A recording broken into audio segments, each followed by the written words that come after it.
U.S. to turn Cold War-era atomic bomb sites into clean energy production arenas.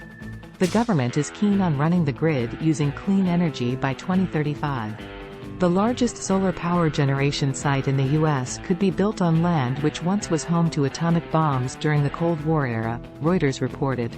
The lands owned by the Department of Energy, DOE, are slowly being made available for clean energy projects.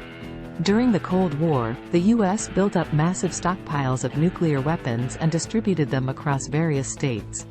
Some of these sites remain active to this date and were recently under scrutiny from a Chinese surveillance balloon.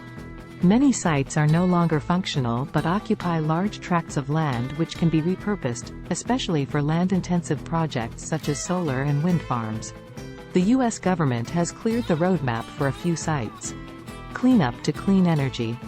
As part of its goal to achieve net zero emissions by 2050, the U.S. government has unveiled its Cleanup to Clean Energy Plan. The details of the plan are still scanty, but the plan unveiled in Washington, D.C., last week said that the country aimed to power the grid with clean energy by 2035. To achieve this target, the DOE has now identified 70,000 acres, 283 square km, of land across 5 states that can host clean energy projects.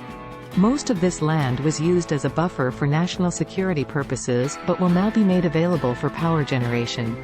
The sites already have power customers and workforces, DOE officials told Reuters. Sites like Hanford were built in the 1940s to produce plutonium and uranium for atomic bombs but have now been decommissioned, and billions of dollars have been spent to decontaminate leaks of highly radioactive material. Race with China.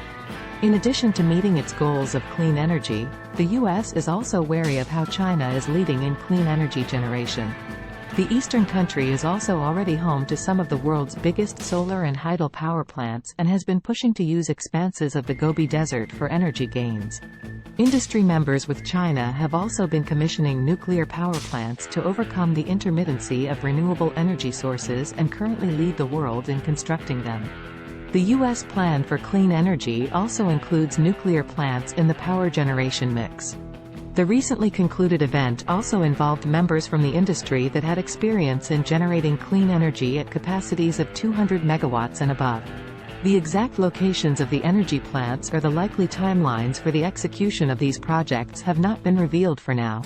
But the U.S. will have to move quickly if it wants to keep up with China. Thanks for watching.